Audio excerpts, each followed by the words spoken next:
বান্দা যতক্ষণ নামাজে থাকে ততক্ষণ আল্লাহর পক্ষ থেকে একটা রহমতের ফেরেশতা ওনার মাথায় ছায়া হয়ে থাকে।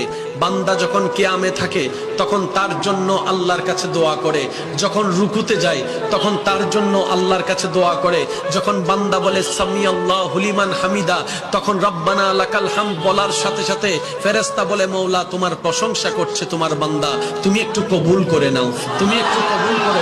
বান্দা যখন সুবহান রাব্বিয়াল আযীম বলে তখন ফেরেশতা বলে মওলা তোমার প্রশংসা করছে, আমি শুনছি। সুবহান রাব্বিয়াল আলা বলছে, ফেরেশতা বলে মওলা তোমার প্রশংসা করছে, আমি শুনছি। যখন বান্দা সিজদায় গিয়ে সুবহান রাব্বিয়াল আলা বলে ফেরেশতা তার পক্ষ হয়ে রবের কাছে মাগফিরাত করে, ক্ষমা প্রার্থনা করে, ইস্তেগফার করে, ক্ষমা চাইতে থাকে। আল্লাহ তাআলা ওই ফেরেশতার দোয়ার বদলতে ওই নামাজির গুনাহকে মাফ করে দিতে থাকেন।